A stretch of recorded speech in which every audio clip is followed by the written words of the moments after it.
All right, it is 7 o'clock, and we welcome you all for attending the Planning Commission meeting on November 13th, 2025. We will open with a Pledge of Allegiance led by Commissioner Martineau. Please stand and repeat the pledge with me. I pledge allegiance to the flag of the United States of America and to the republic for which it stands, one nation, under God, indivisible, with liberty and justice for all. Thank you, everyone. Do I have a motion to approve tonight's agenda? I move we approve tonight's agenda as written. Second. I have a motion by Commissioner Martineau and a second by Commissioner Fugel. All those in favor say aye. Aye. Any opposed? Motion carries. Do I have a motion to approve tonight's staff reports? I'll make a motion to approve. I'll second it. I have a motion by Commissioner Phillips and a second by Commissioner Patton. All those in favor say aye. Aye. Any opposed? Motion carries. Are there any declarations of conflicts or abstentions from the commission members?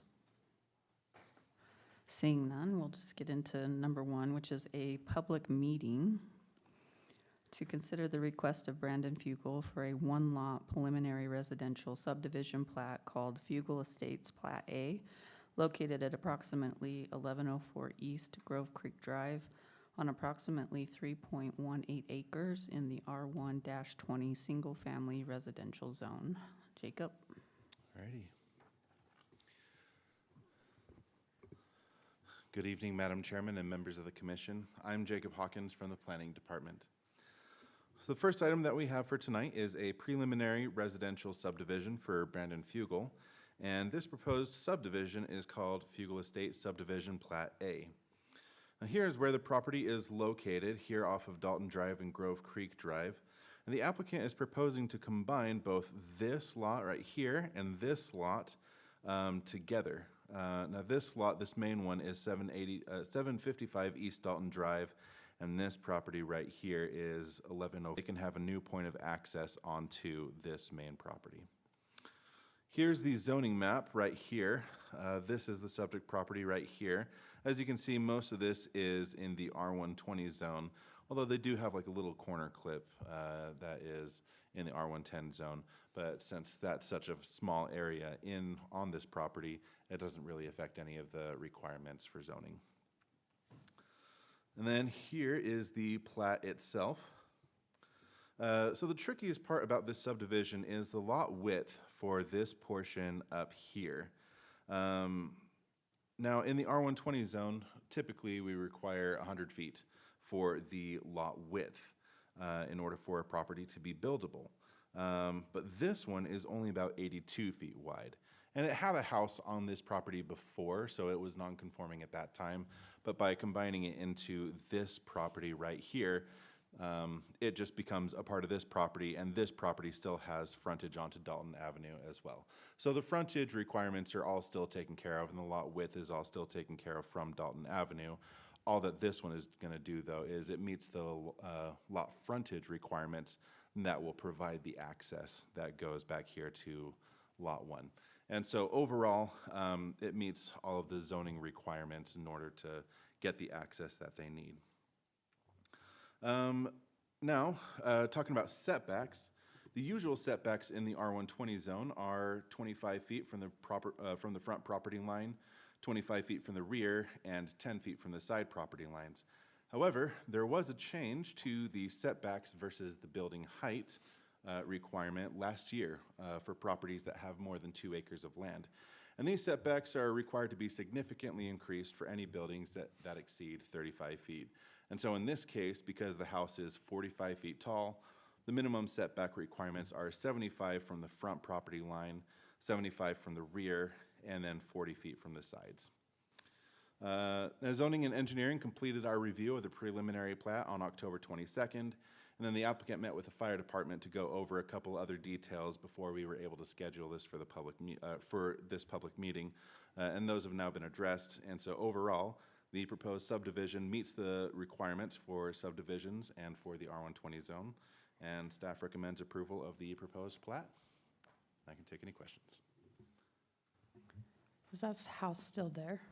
Yes, well, no, this house is not there. They demoed that house already. But it'll affect the neighbors on either. I just realized this either was side? not on the latest version. There you go. You can see how the house has been demoed there.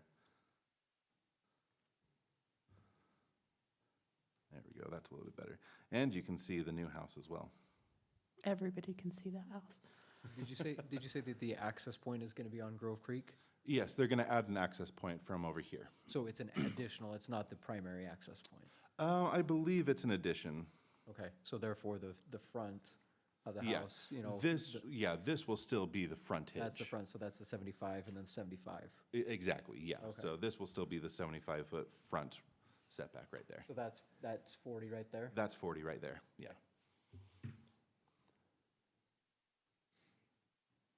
What is that actual? Is it over 40? Say that again? The actual on that side? Oh, the actual, I have no, But it's over 40 feet. it's over 40 feet, yeah. Okay, We that's- approved the building permit some time ago, That's fine. yeah.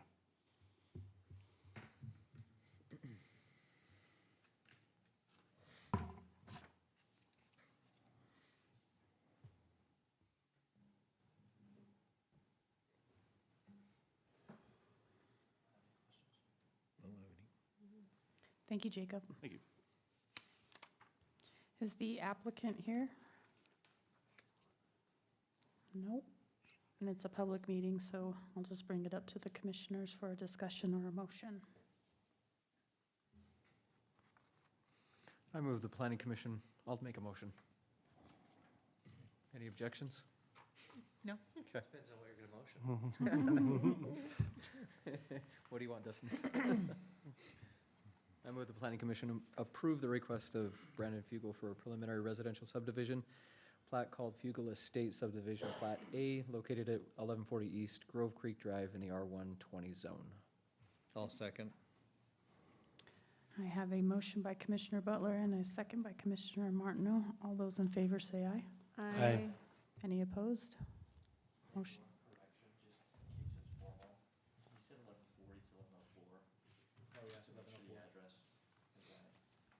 Sorry, Christina. Motion carries. All right, item number 2 is a public hearing to consider the request of Kaylee Young to amend City Code Section 10-14-24-3-D-1, permitted uses in the Grove Interchange Subdistrict, to add use 6833, Barber and Beauty Schools, to the list of permitted uses within the zone. Jacob? Alrighty. So the next item that we have for tonight is a proposed code text amendment for Kaylee Young. The applicant is requesting to add use 6833 Barber and Beauty Schools to the list of permitted uses within the Grove Interchange Subdistrict. So starting off with what the proposed use looks like. So the applicant intends to open a facility for students to learn licensed cosmetology and aesthetics services. Training typically includes instruction in hair, skin, and brow services, as well as structured lessons on safety, sanitation, anatomy, client management, and business practices.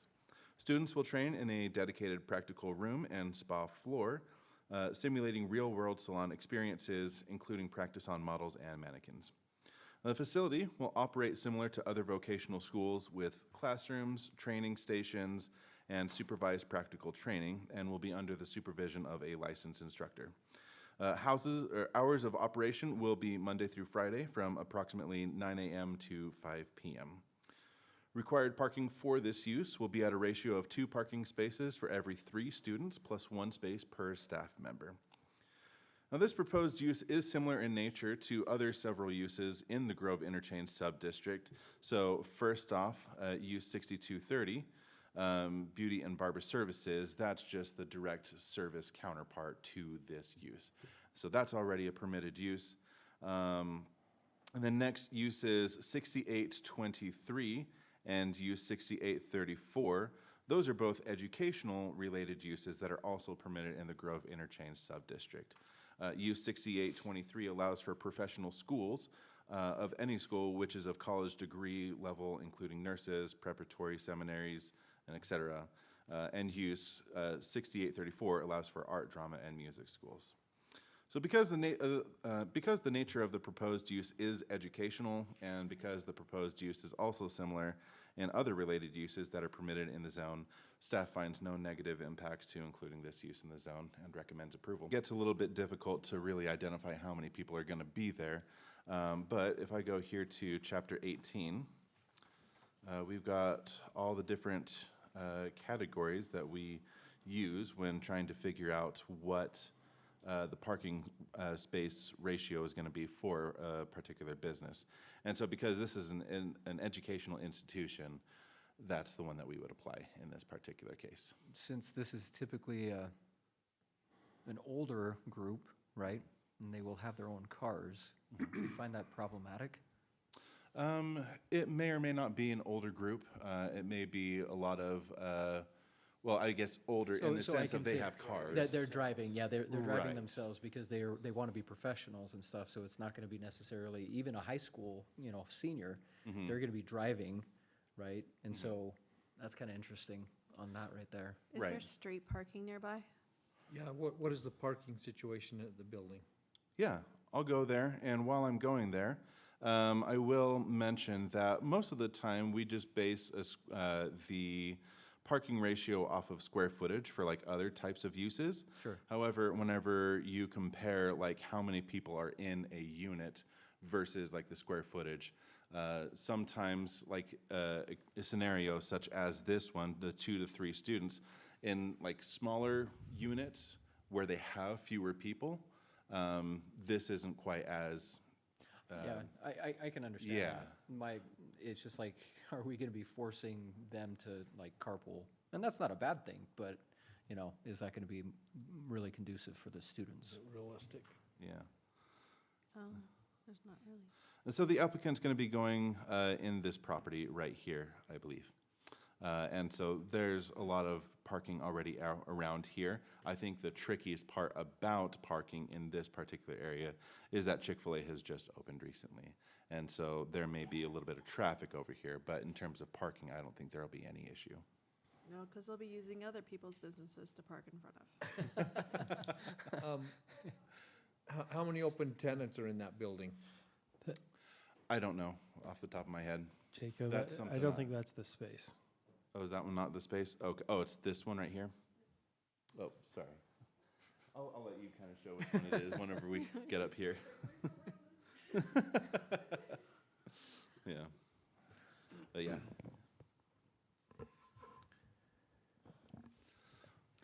But regardless of where they are particularly, you're changing it for the For the zone. entire zone. Mhm. So it could be in any one Anywhere of in those this area. buildings. Mhm.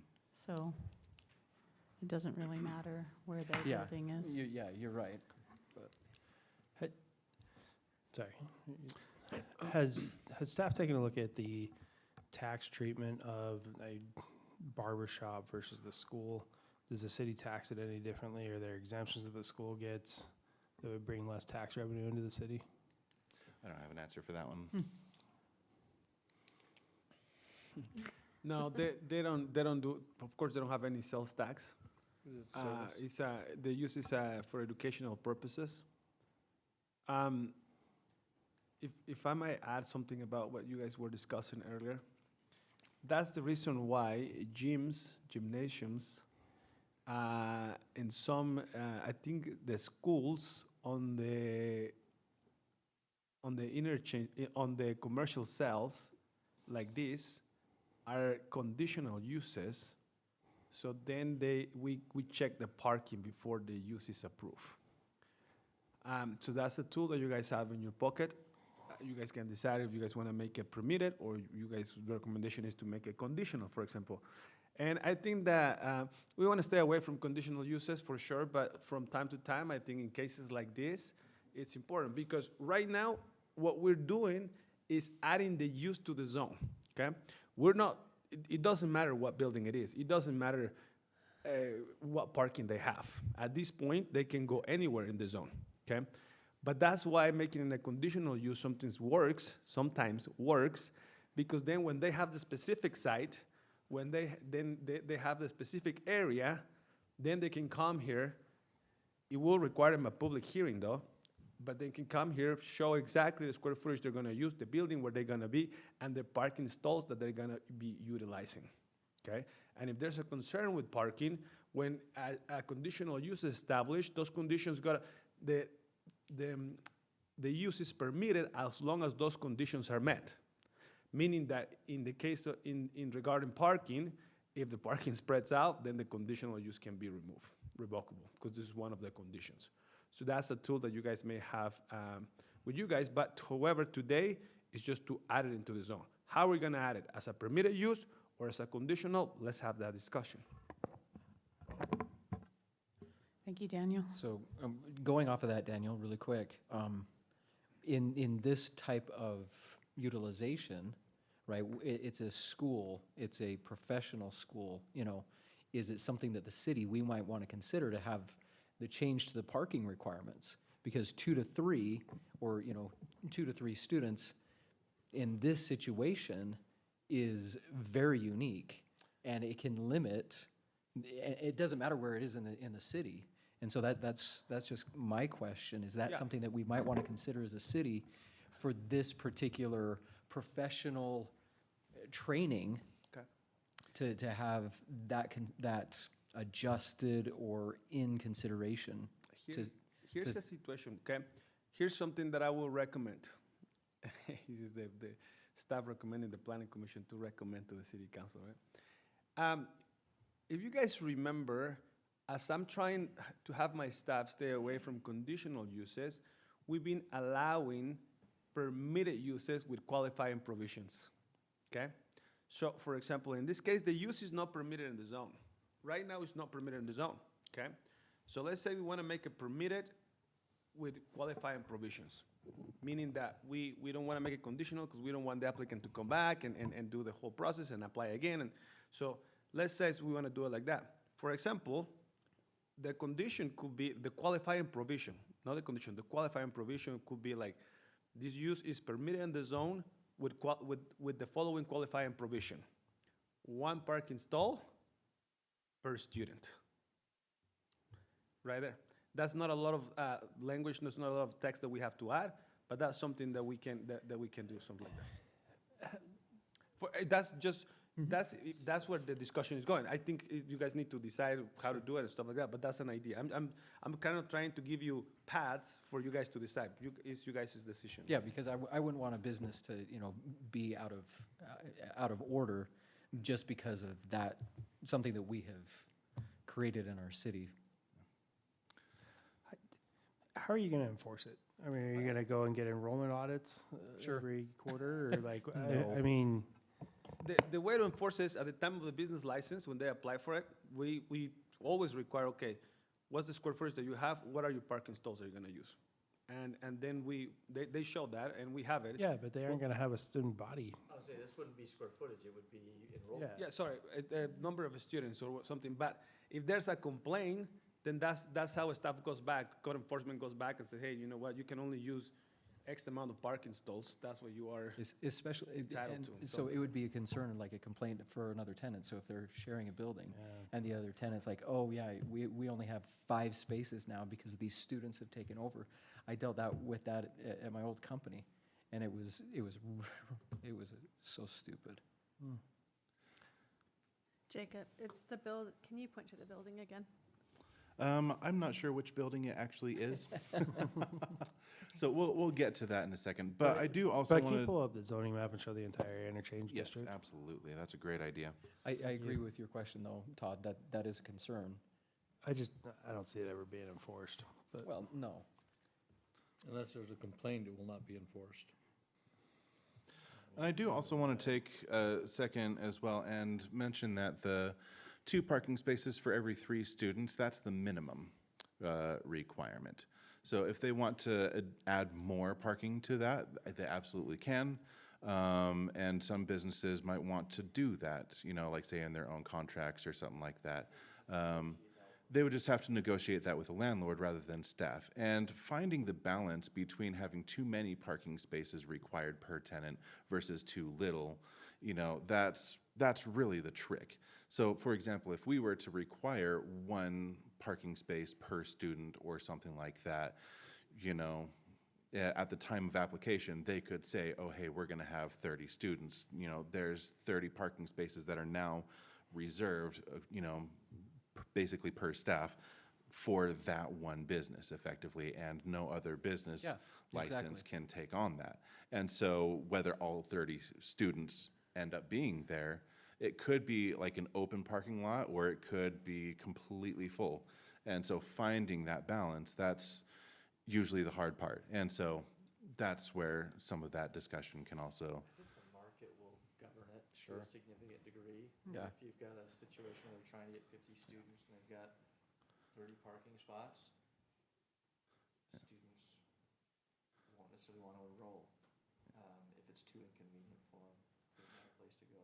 Sorry to bring up this yeah. hornet's nest. But absolutely though, if parking really is, achieve a- you know, important subject, adding a qualifying provision to something like saying, having a parking ratio of 1 to 300 or something like that, that could be another option as well.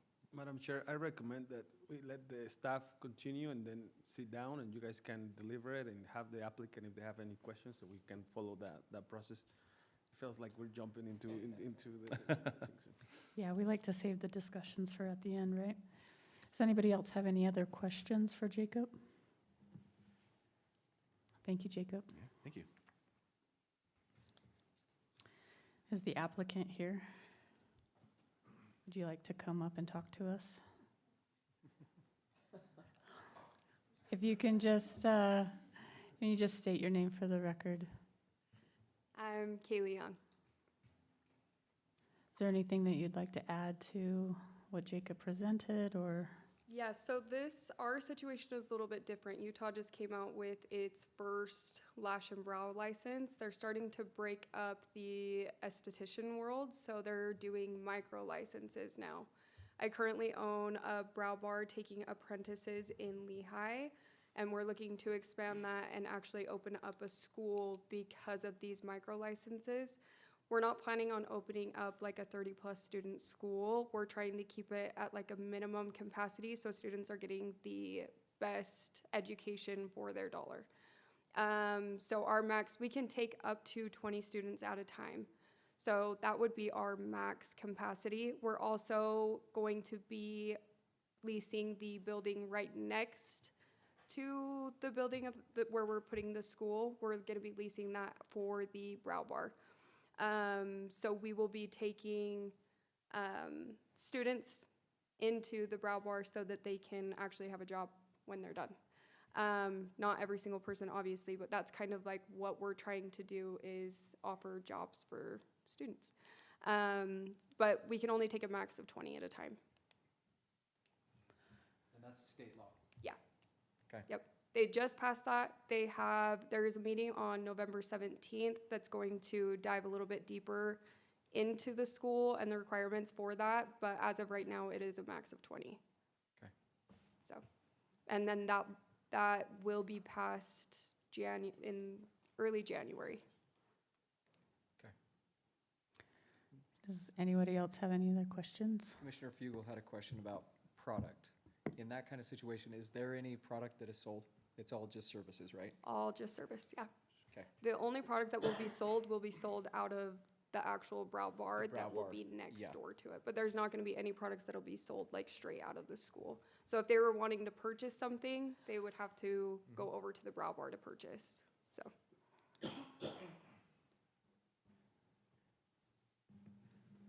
Thank you so much. Thank you. This is a public hearing, so I will go ahead and open it up to the public.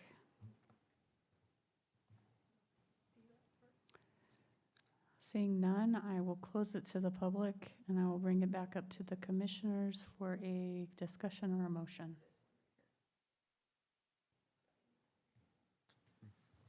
That's actually a lot better.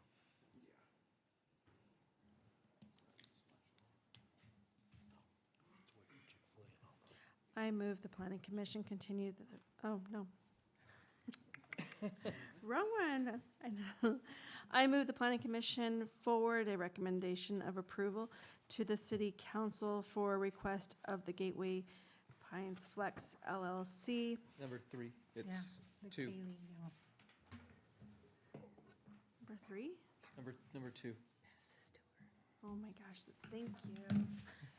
This is why I need a paper one. Okay.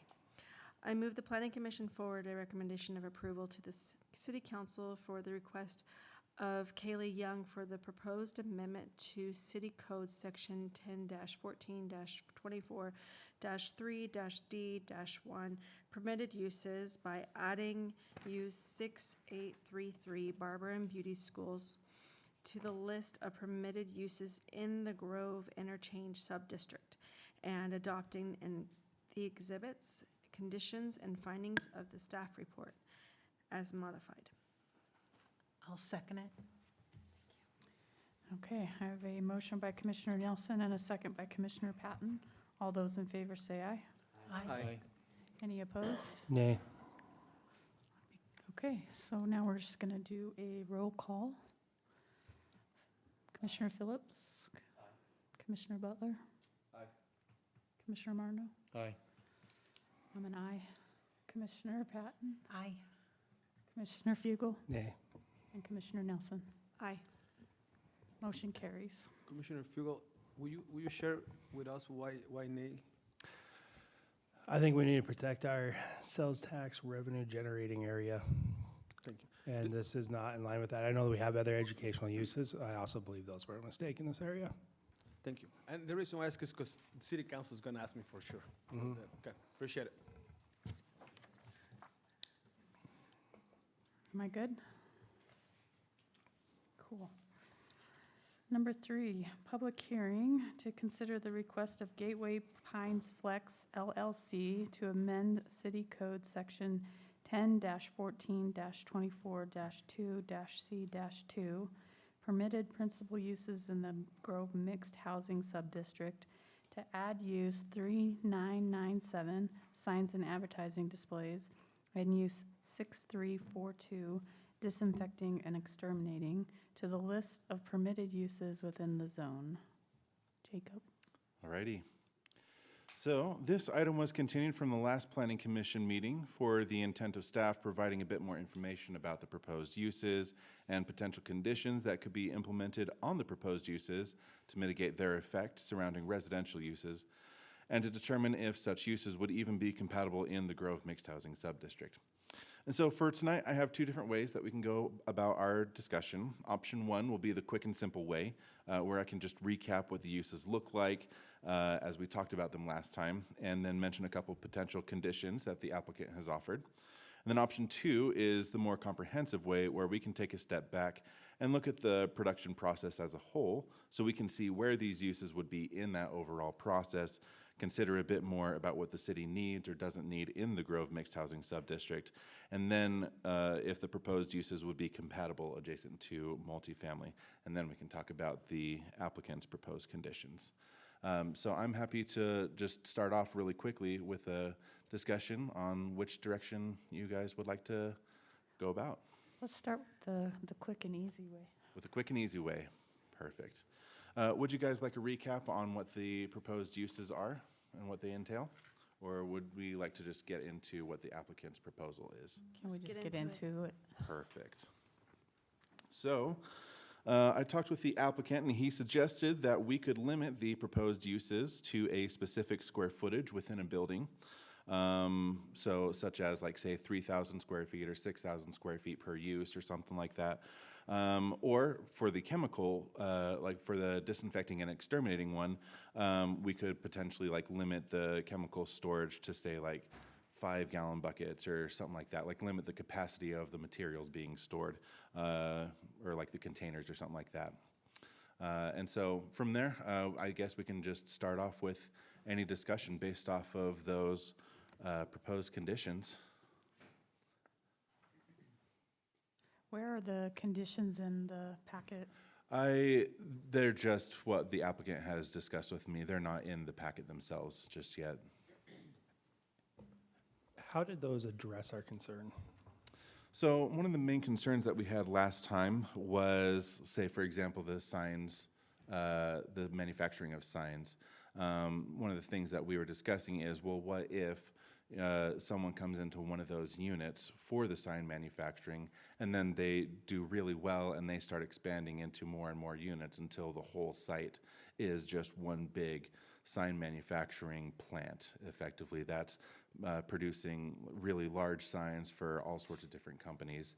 And, you know, what if they're like starting to make a whole bunch of noise or something like that? Like we would not probably want that to be next to something like residential. And so that's where some of that discussion was on, you know, maybe there could be some conditions or something like that to where we don't feel like this is going to be so impactful being next to residential, since the Grove Mixed Housing Subdistrict allows for residential.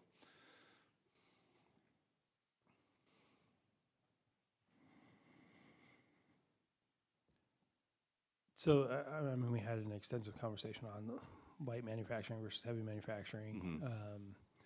Was anything brought up along those lines of the actual manufacturing process with the candidate?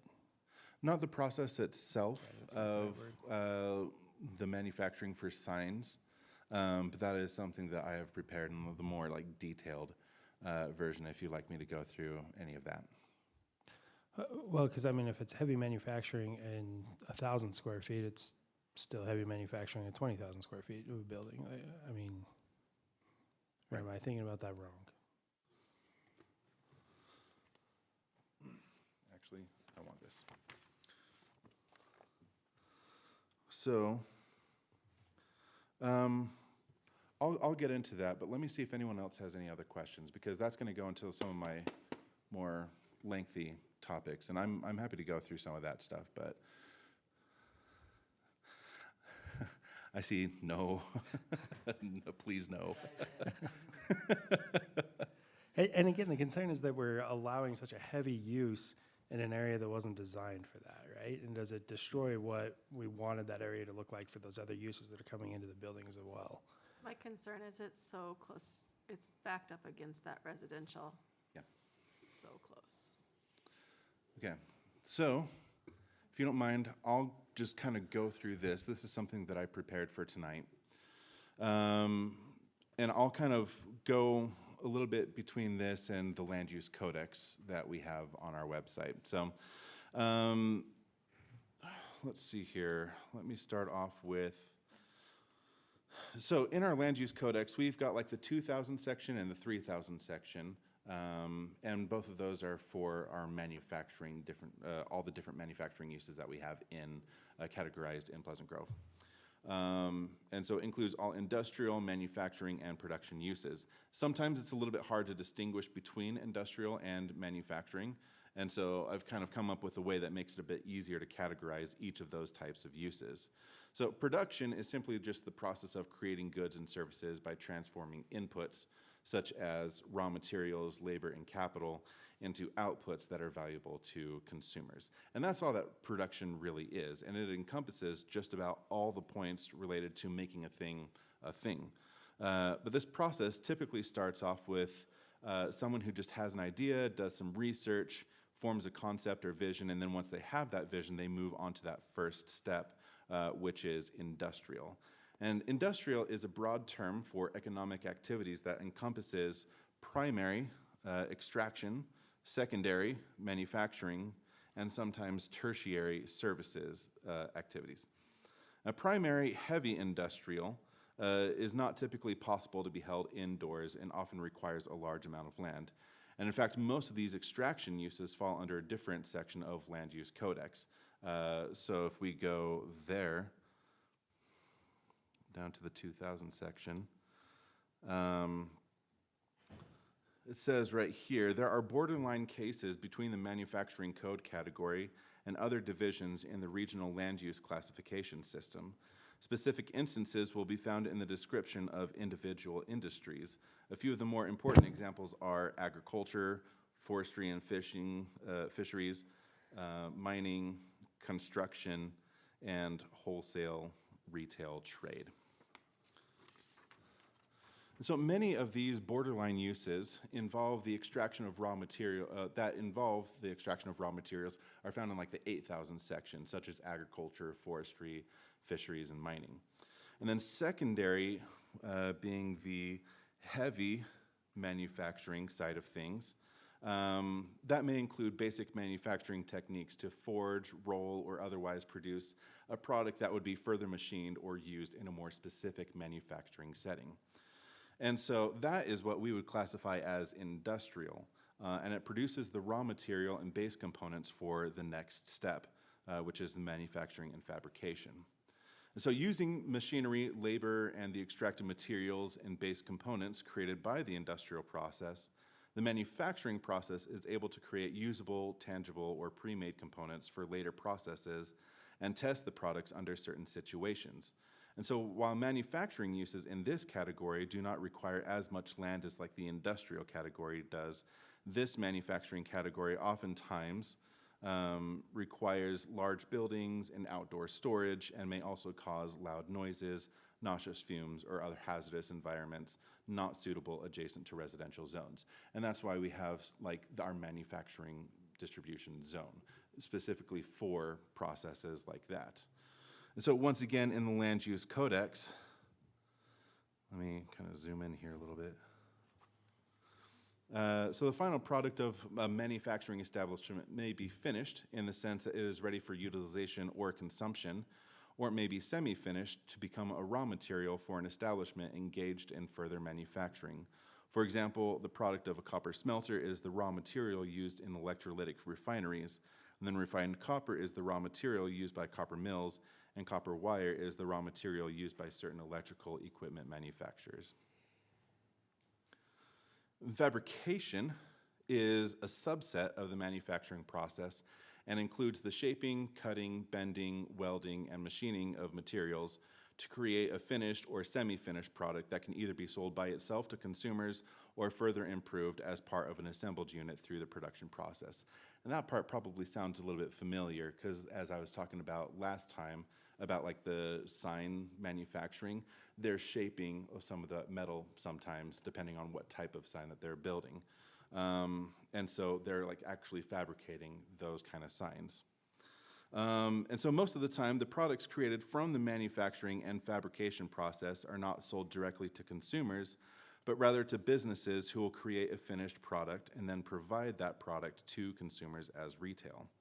And so the manufacturing and fabrication step create pre-made or semi-finished components, which can then be further finished in the touch-up and assembly portion, which includes the final steps in creating a finished product, such as painting, assembly, and packaging. And the assembly process takes multiple pre-made or semi-finished components to a completed state that are ready for retail or consumption. And then the final product is produced and ready for storage and distribution to retail shops, individual customers, or to businesses offering services. And then lastly, we have individual retail or services being offered. And so that's pretty much the whole process from start to finish. And generally, that's how staff often comes up with our recommendations when considering new uses within a zone. We take a use, we figure where it's at in this process, and then we compare it to other uses within the zone to see if it's something that would be compatible with other permitted uses. However, there is a little bit of a twist, and that is light manufacturing. Now, these three steps, the manufacturing and fabrication, the touch-up and assembly, and the storage and distribution, these are what generally make up the light manufacturing portion. And we know what light manufacturing is defined as, which is the manufacturing, compounding, processing, assembling, packaging, or testing of goods or equipment, including research activities conducted entirely within an enclosed structure with no outside storage, serviced by a modest volume of trucks or vans, and imposing a negligible impact on the surrounding environment by noise, vibration, smoke, dust, or pollutants. And we don't have that in our definitions necessarily. I don't think that we need to either, as long as staff is able to interpret light, medium, and heavy manufacturing and make the case to the Planning Commission and City Council. The purposes of the code should remain sustained. But of course, notice that no part of the definition for light manufacturing is scale mentioned. And I think that is the key to determining if a light manufacturing use would be compatible adjacent to residential. And that's the difference between something like, say, in the business manufacturing park zone versus just being in a flex space building, for example. And I think, just kidding. So scale is often one of the determining factors in whether a use may be appropriate adjacent to residential uses. Other factors include noise, smell, light pollution, amount of commercial activity like auto retail, potential threats like self-storage or power plants or chemical exposure, or negative associations like tattoos or cemeteries, most of which have certain restrictions already outlined within the zoning ordinances. And I think that's what the applicant had in mind as well, which is why the applicant has suggested that there could either be a condition to limiting the scale of what could be approved in the Grove Mixed Housing Subdistrict, or for the disinfecting and exterminating business, you could have the limitations to the size of the containers being stored. But that's kind of where staff is coming from in our recommendation, is because in nature, even though that, say for example, the sign manufacturing would typically fall under this fabrication portion right here, it meets the definition for the light manufacturing and doesn't have. How did, because in your presentation, you said it's fabrication. Uh-huh. And then now you're saying no, but it meets the light manufacturing definition. I still don't see that. I see taking raw material, bending it, using the machinery that it takes to bend it, using the machinery that it takes to produce a finished sign. I have a hard time seeing that as light manufacturing. So I mean, unless I missed it, I don't see the connection there between how you went from fabrication to light manufacturing. It comes back to that definition for light manufacturing. Mainly because it's like, just to kind of recap, it's because it's like indoors, and if it doesn't impose any significant, or if it doesn't impose impacts on surrounding uses like noise or smell or vibrations or smoke or dust or things like that, and doesn't have, you know, a whole bunch of traffic that it generates, the key point being that it has a negligible impact on surrounding uses or properties. That is what makes it the light manufacturing. And you know what materials they need and what equipment they need to make signage? Say that Do you one know more what time. materials they need and equipment that they need to make signage? It depends on the scale. So I'm saying for what we're being asked to approve today, Mhm. right, which is signs and advertising displays. What equipment is used to make that? Is it under a decibel? Is it massive? I mean, are we talking massive press brakes to take the raw material and the raw metal, or are we? I don't know all the machinery that's in there. I've been in some manufacturing areas that have those machines. They're not quiet. Right. So I can let the applicant talk to that a little bit more. But yeah, ultimately, from the research that I've done, you know, on a smaller scale, they'll have a few smaller machines, and yes, they will produce some noise, but being within an enclosed building, a lot of that noise is dampened to where it doesn't affect a lot of the surrounding properties.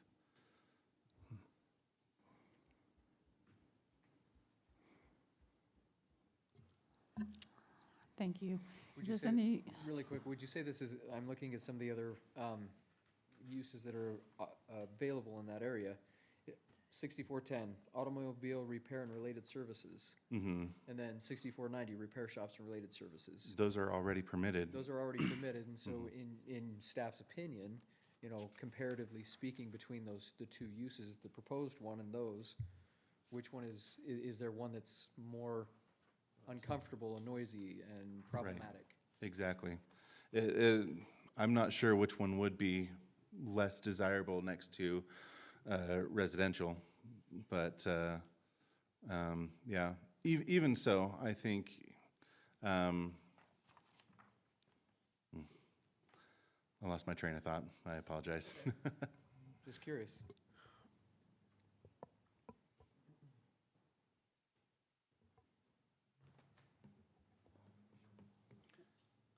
Sorry, any more questions for Jacob? So, so again, we talked a little bit about this, but what was your specific, what was staff's specific recommendation?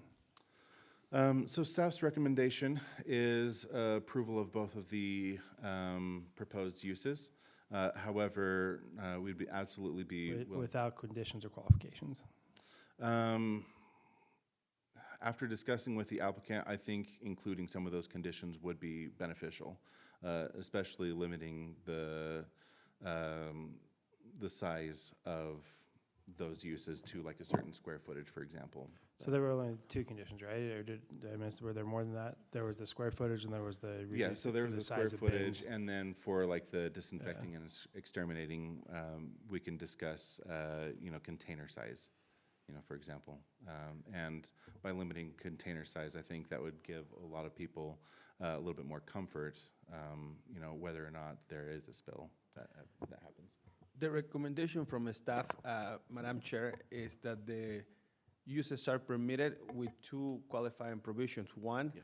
that limits the square footage of the manufacturing portion of a business, and the other one that limits the size of the containers for the other business.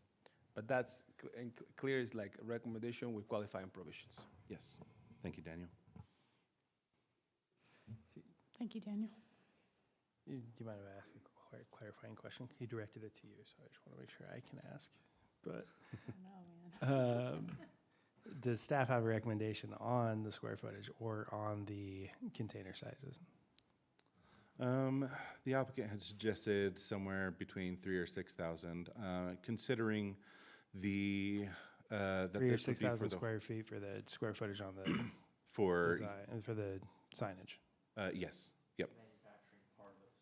Mhm. And for the chemical storage, what was the recommendation? There was no recommendation for the chemical storage because that one will be similar to like warehouse use or just storage just in general. But if we want to, we can add the same qualifying provision to that one as well. But we're talking container size, right? Yeah, Is that- container size more for that one rather than the square What's the footage. recommendation on the container size? So for this one in particular, when I went to the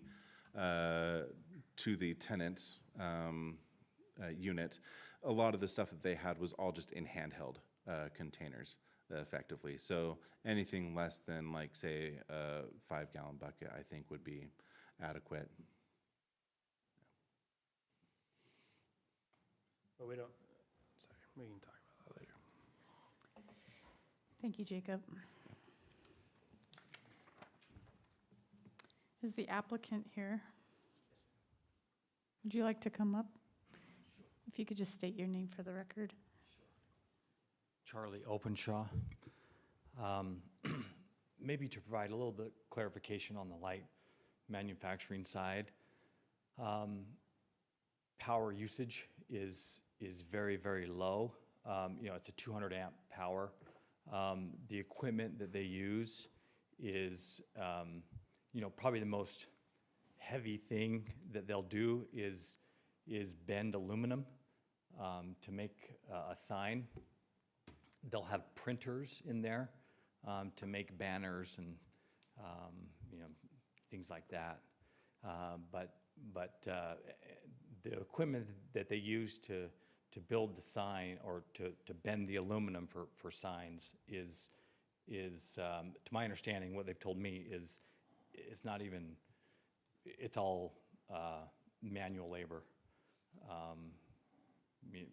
I don't know what it is, but it's not a machine that they plug in or anything like that, or that uses power. It's just all manual labor. But that's one of the things that I thought might be helpful in a little bit of clarification anyway, and is that just the power requirement for them is no more than a typical household of 200 amp.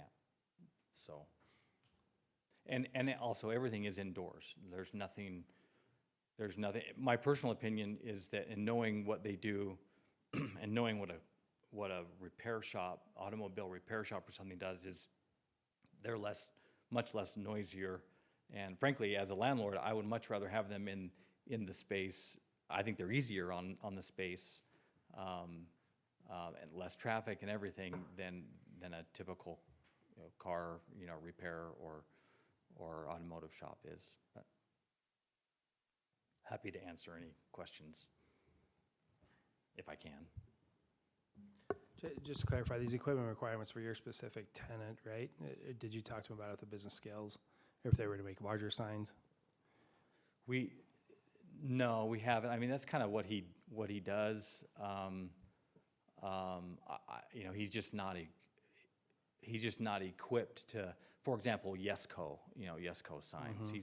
He's just not equipped to do those kinds of freeway billboard, large scale kinds of signs. That's not what his business is. A lot of his business is doing banners and, kind of a retail aspect to it. But, and frankly, if he did grow into that type of business, he couldn't do it where in our facility.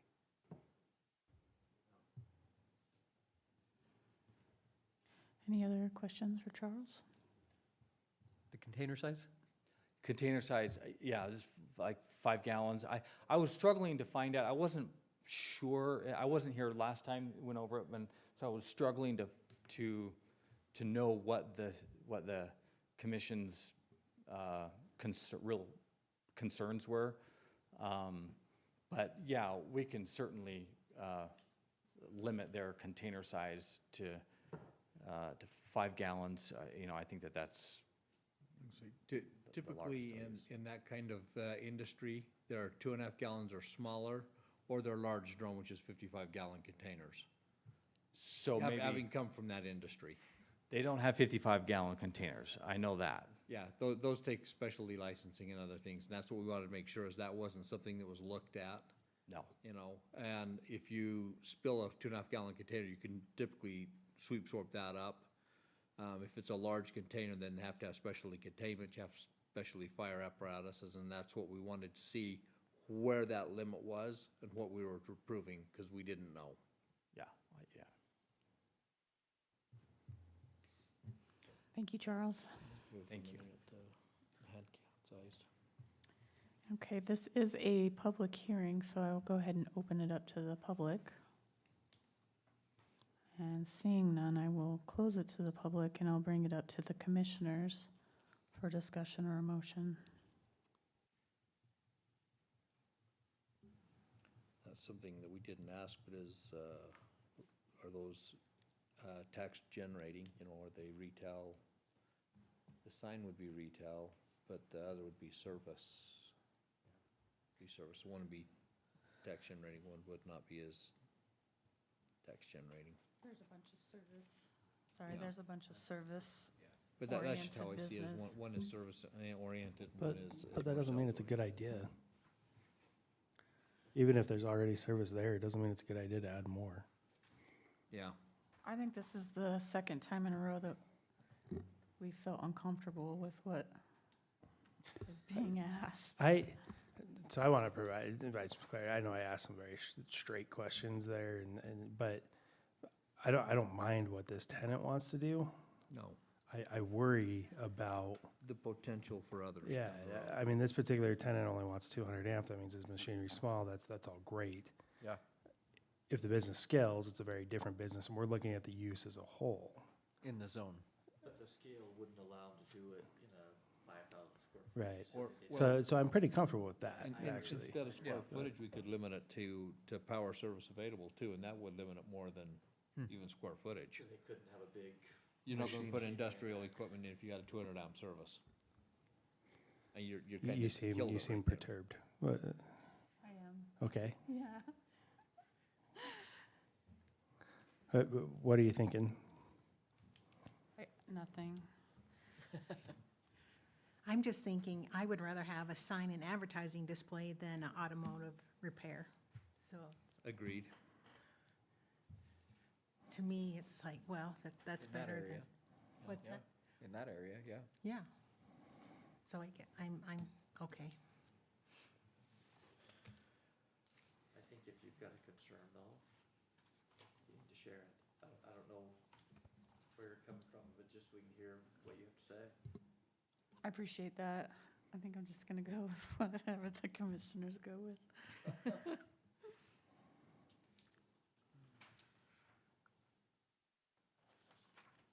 And just for the record, my watch just died. It doesn't even tell time now, so.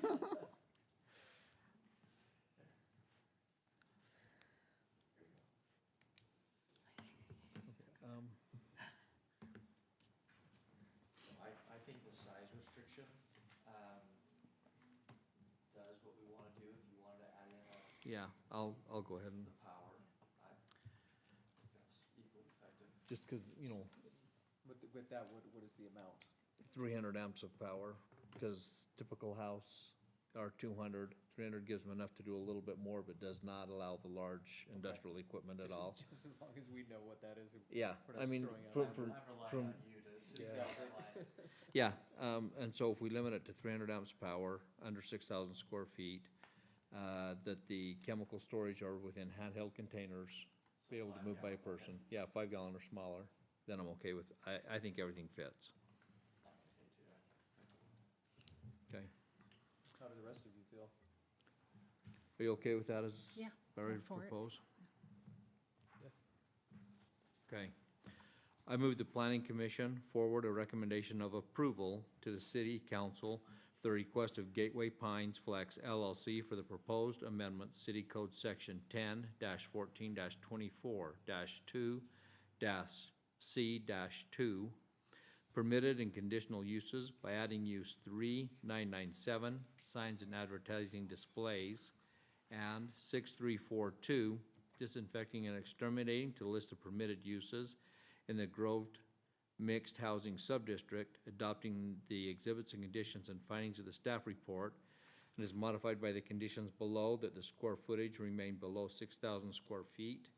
Maximum amperage for each use is under 300 amps, and that the chemical storages are smaller than 5 gallons. I'll second. Phillips? Okay. I have a motion by Commissioner Martineau and a second by Commissioner Phillips. All those in favor say aye. Aye. Any opposed? Motion carries. Okay, number 4 is a public hearing to consider a request from Pleasant Grove City to amend Chapter 7 of the 2023 General Plan to revise the city's vision and strategy for water conservation. The city is proposing to create a new chapter for water conservation in the adopted 2023 Pleasant Grove City General Plan. Daniel? Madam Chair, thank you.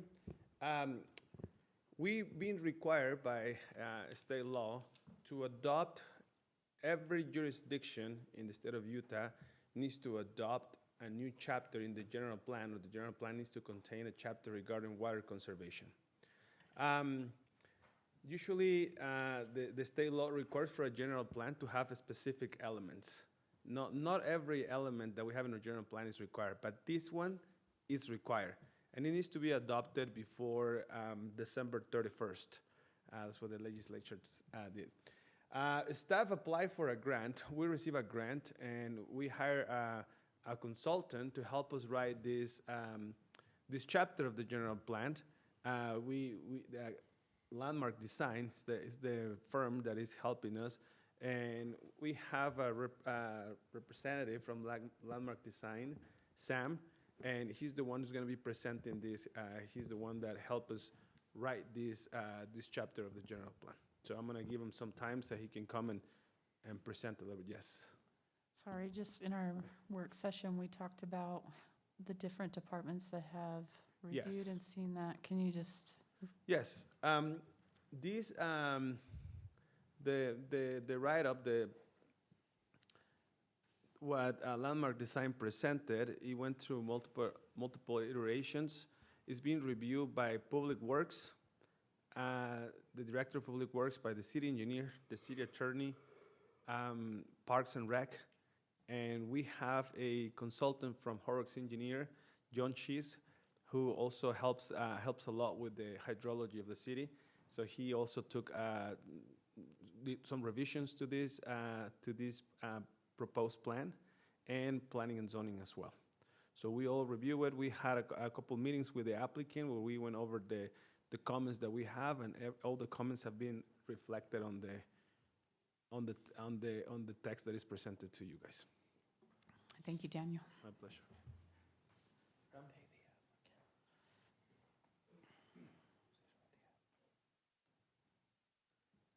I allowed to disconnect this? Yes.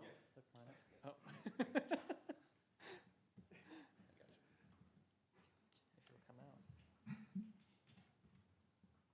There we go.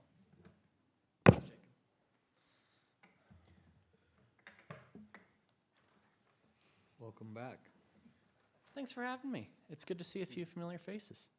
Remember you from the And city some new plan a ones. few years ago. Yeah, Will you do me a favor and just state your name for the I will. record? Yeah, it's Sam Taylor with Landmark Design. So, let's see here. There we go. All right, great to be with you this evening in Pleasant Grove. Grew up here, so always happy to come back home. So, water use and preservation element, as Daniel has mentioned, is SB 110 has required most municipalities, basically based on size, and counties to amend their general plans to address how water planning impacts, or how land use planning impacts water use. There are four main requirements of this legislation that this part of the general plan should address. One is the effective permitted development or development patterns on water demand and water infrastructure. Two, methods of reducing water demand and per capita water use for existing development. Three, methods of reducing water demand and per capita water use for future development. And four, opportunities for the municipality to modify operations to eliminate practices or conditions that waste water. And so the document you have before you seeks to address each of those 4 points and come up with a list of goals and strategies to reduce water as a community. I'm going to do a quick walkthrough of the document. Hopefully you've had a chance to review it, but we start with an introduction, acknowledging your role in the region and your relationship to the Great Salt Lake Basin, which is largely the stem of where all this legislation has come from in the state's effort to save the Great Salt Lake. There's a regional reduction goal for the Provo River Basin of 32% by 2065. And I think that's something that has been acknowledged in your engineering's and public works as a water conservation plan. And that document, the water conservation plan, also serves as a very firm part of this plan and where much of the data has come from. The document outlines the existing water context, your culinary and irrigation water systems that you currently provide, and your water rights and shares are all outlined in there. And we also address, comically naming it the aquafont in the room, that the great challenge for Pleasant Grove moving forward is the health of the aquifer. And so long-term, that will need to be something that is addressed. And there are plans at play to try and recharge the aquifer to ensure that your water supply is guaranteed in perpetuity. Taking also the other feedback of staff and through our interviews with them, some of the other challenges that have come forward for Pleasant Grove in providing water. You are approaching build-out as a community, but there is still new development coming on board, so ensuring that your infrastructure capacity, your water demand and service levels remain balanced is going to be critical. You still have like much of Utah, you have a lot of water-intensive landscaping tradition. Large lawn areas, those tend to use a lot of high water use. Culinary system strain, there is a significant amount of unmetered water loss, enough to be noted. And so that's through leaks and also public properties which are being watered on the culinary system but are not metered. And then finally, building conservation culture through landscape standards and rebate programs for the community to encourage the general public to conserve water. Each of these things are things that our staff is conscious of, and they are making efforts to address. Now, a key element of the state requirements that are within the plan, or within the state requirements, sorry, tripping on my words here, is to examine existing versus future land use. You have currently primarily overwhelmingly residential use within the city. And looking towards future land use, it's really more of a commercial and multifamily out in the Grove, and eventual mixed use changing within the downtown that are going to be your primary future land use changes moving forward. That's a good thing from a water planning perspective, because per capita those uses use less than single family development does on the landscape side.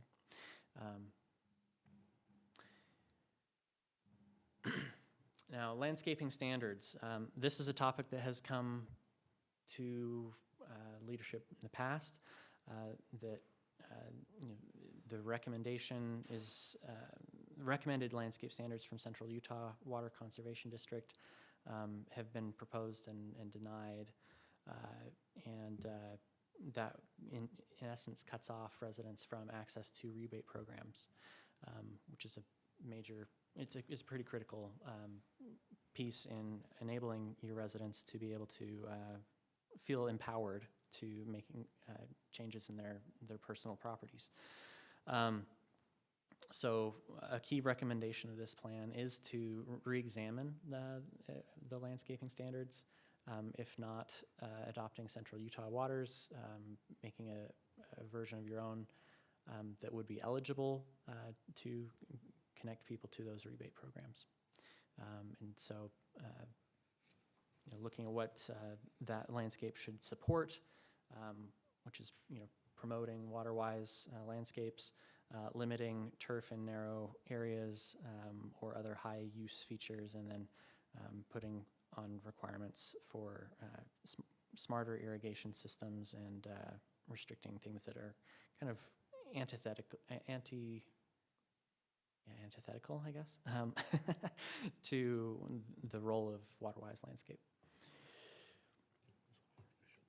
The plan also takes a look at forecasting towards the future.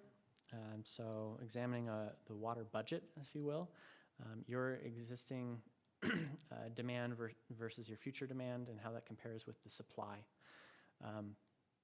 Ultimately, Pleasant Grove is expected to not have enough drinking water to meet its average demand, and that's largely due to issues with current wells and storage facilities that are planned for eventual replacement.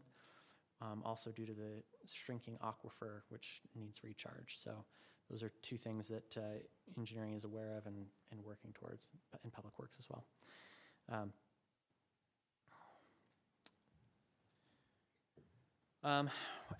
But the other component of that in getting to a comfortable place is reducing water waste. That can be accomplished through 6 different areas, which are addressed within this document. Appliance upgrades and leak repairs, increased irrigation efficiency, landscape design, water efficient land use patterns, water conservation pricing, and education and outreach. And the graphic there on the right shows you the results with a 20% reduction. You're looking at saving a 4,000 acre feet of annual demand, which is actually quite significant. And so it would put you much closer to having your needs met in the future. So looking forward, the goals and the implementation strategies are built on these particular topics to minimize barriers for residents, expand data access to them so they can understand how much water they're using, enhancing program participation in educational programs such as Localscapes, in enacting water conservation pricing, incentivizing water device development, particularly for multifamily and commercial uses, leading by example with city landscapes and looking to convert some of those over to low water use plantings, and also using them as education outreach. Post-occupancy outreach, so making sure that conservation is happening long-term after the landscape goes in. And finally, regional collaboration with the North Utah County Aquifer Council, which your city engineer currently participates in and is, I believe, the chair of. And that is the group that is forming a plan to recharge the aquifer and ensure its health as a regional asset that's not just shared by your community, but all of the North Utah County communities.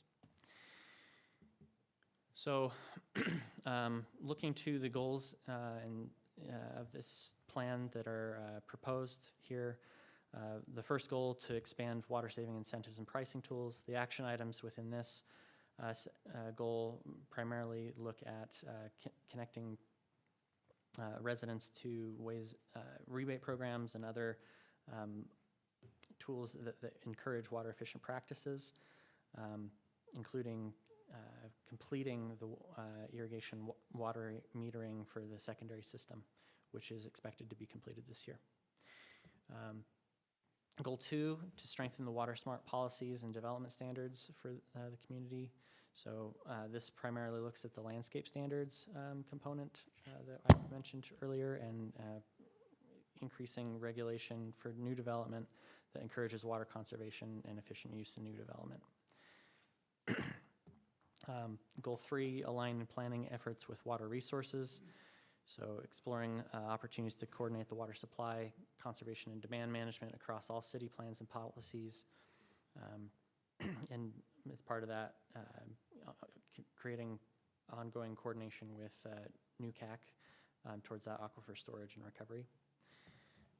Goal 4 looks at strengthening local capacity and building regional partnerships. So once again, working with NUCAC, but also the primary recommendation that the state has put forward is something they'd like to see from each community is this, having a designated water conservation coordinator who's sort of someone within house that's tasked with spearheading much of the efforts of and recommendations of the plan.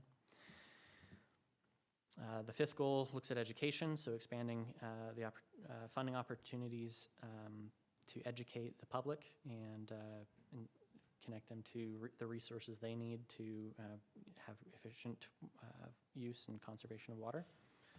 And finally, for the city to lead by example with its projects in public spaces, actively pursuing a transition of city-owned parks and facilities from culinary over to secondary, updating irrigation, fixing leaks, retrofitting older irrigation systems, etc.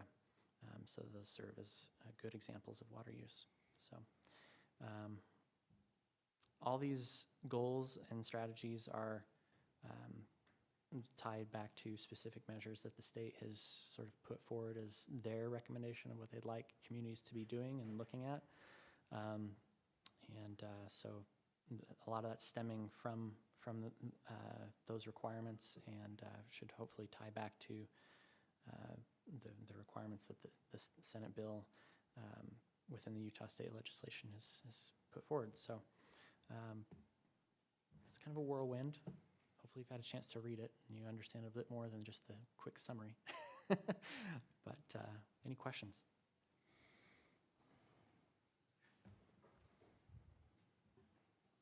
Any questions? Thank you so much. You I bet. sure appreciate you coming and doing that. Yep. This item is a public hearing, so I will open it up to the public. And seeing none, I will close it to the public.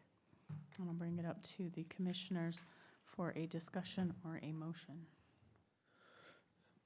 So looking at all of these is very important. Can understand the need for water conservation. I am curious, and I should have asked the question of staff. two things that I see in there, Xeriscape and city use of the water. I've been involved with landscaping this year, and it's been interesting to meet people who have had incentives. They'll come and they'll say, yeah, I'm taking out my park strip, and can you show me some things that are xeriscaped? And so xeriscape and turf, those are two things, not turf, astroturf, artificial turf. By doing those things, xeriscape is quite frequently understood as rocks. We have to have rocks and stuff. And there's nothing wrong with that. And then turf, astroturf. The thing that I fear is that creates heat zones. So rocks are extremely hot. And promoting the public, promoting the city, promoting those things to xeriscape, we aren't Southern Utah yet. We aren't Arizona yet, right? There are things that the city can take into consideration to better landscape water-wise and to create carbon reduction by trees. Natural mulch, it can be used instead of rocks. Because when you put rocks down, lava rocks or even white rock or stuff like that, it creates problems, especially with the amount of heat. So you're putting water-wise plants down and then you have rock next to it. You're, one, suffocating the plant, and the second thing that you're doing is you're creating a lot of heat. Which causes more water use because you see the plant, it's dying, so what am I going to do? I'm going to water it more. So with this, the city, I would encourage the city to take that into consideration, serious consideration, and encourage tree use. We are a city of trees, right? Something that developers have caused problems with is utilizing mass groupings of trees. So my neighborhood is filled with flowering pears. They're beautiful for 2 weeks out of a year in the spring and 2 weeks in the fall. That's it. Otherwise, because there's mass plantings and everything, you're creating problems with the ecosystem. You're causing the trees to die. We've had ash borer problems, and so ash, beautiful tree, absolutely beautiful tree, but because of developers overutilizing one type of tree, you can't find a nursery in Utah that will sell an ash right now because it's been subject to 3 different types of problems. So the city in conjunction with developers, it would be nice to be able to have that conversation with developers and say, okay, these are design requirements, not just for commercial areas, but also for rebuilds and stuff. You go to Salt Lake City and you see the urban forest that's up there, and you can see a number of different trees. It's not all one tree. And it's beautiful, and the carbon footprint is lower, and they are doing, they are leading out in this area of water conservation. You get a tree established, and then you only have to water it like once every 2 weeks. And then it provides shade, it provides it cools things down. So I would encourage that discussion to happen, not xeriscape, because that creates heat. AstroTurf, I have a problem with that because it creates so much heat. Yes, it doesn't use water, but there's so much heat that is associated with AstroTurf. Reduce the footprint of the turf, put in water-wise plants, and you will be absolutely fine. Use a lot more mulch and stuff, and you're not creating the problems of having to water things more because you've created heat. So that's my soapbox. I think we should put you in charge of the education part. And, some of the things that we're missing out in Taylorsville, my niece took out 60% of their front lawn, put in beautiful landscaping. Yeah. There's no rocks, it's beautiful. She cut her grass down in the front yard, and the incentives that were offset were massive. I tried to do that in my front yard, but there's no offset incentives because we haven't approved any of these plans, and so there's money available that we can't reach. And that's why I haven't finished my front yard. Yeah. And cutting the grass out because I can't offset the expense. So I can't justify it when I already, you know, my house was built in 66. Yeah. Lawn's been there for many years, so I can see the need to implement it. I see the need to educate that Xeriscape is not just rocks.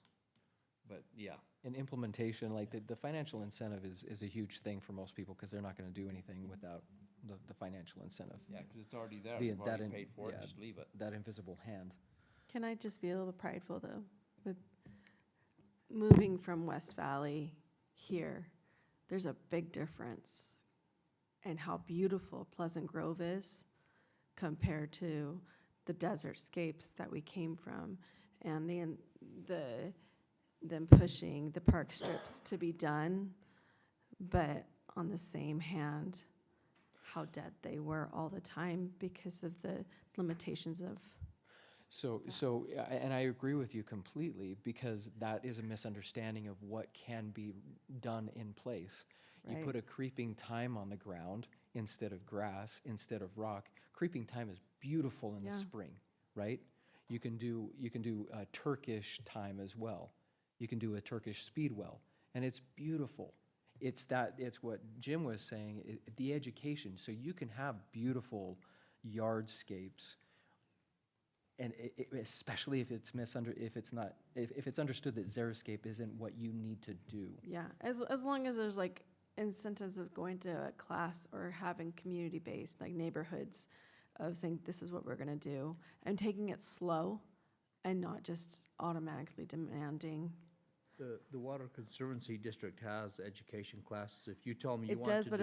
it's not. It's not disseminated. Yeah, Yeah, no one but the- knows about it unless you're like us, you know, I mean, they will we're actually come to your poking and house if you prodding all brought the it up. time. Yeah. I went to one, it was lovely. Their garden is amazing.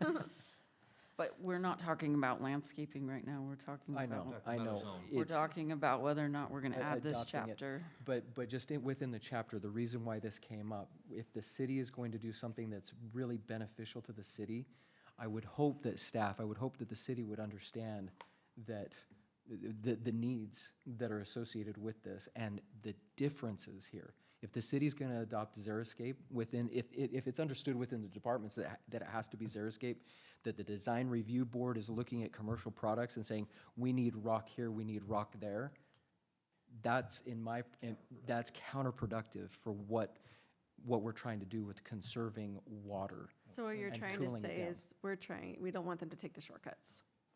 But Yeah. Xeriscape is misinterpreted too. Xeriscape is not just rocks. It's water-wise plants and everything else. And the actual term is not understood completely either. Yes. So, Anyway, I'm a professional landscape architect, so I fully understand and agree with everything you're saying. I think that, we have a lot of misunderstanding in the state about what Xeriscape was intended to be as a term. And that, people have kind of taken it as a no plants route, and that's really not what it's intended to be. I see, from my perspective, my professional perspective, I see the landscape standards that have been outlined by the water conservation districts in their various regions as being sort of a minimum baseline to get people like away from meaningless lawn. That's kind of like their role, is to get away from like, lawn in a 5-foot park strip that's being overwatered, right? And I think that when it comes time to crafting your landscape standards as a community, maybe taking a next step beyond that baseline to some of the points you're making would definitely be wise, to ensure that you're getting the kind of quality landscape that you're looking for. So, thank you. Sorry to go off on that soapbox. no, you're good. Any other discussion? Okay, I will make a motion. I move the Planning Commission forward a recommendation of approval to the City Council for the request of Pleasant Grove City for the proposed amendment to the 2023 General Plan by adding a new chapter for water use and preservation and adopting the exhibits and conditions and findings of the staff report. Yeah, Yeah. Jeff Butler is the spokesman. Second. With the exception of what Dustin said. All right, I have a motion by Commissioner Martineau and a second by Commissioner Butler. All those in favor say aye. Aye. Any opposed? Motion carries. Do I have a motion to approve the minutes for the October 23rd, 2025 meeting? I'll make a motion to approve those minutes. I'll second. I have a motion by Commissioner Fugel and a second by Commissioner Martineau. All those in favor say aye. Aye. Any opposed? Motion carries. Do I have a motion to adjourn? Move to adjourn. So moved.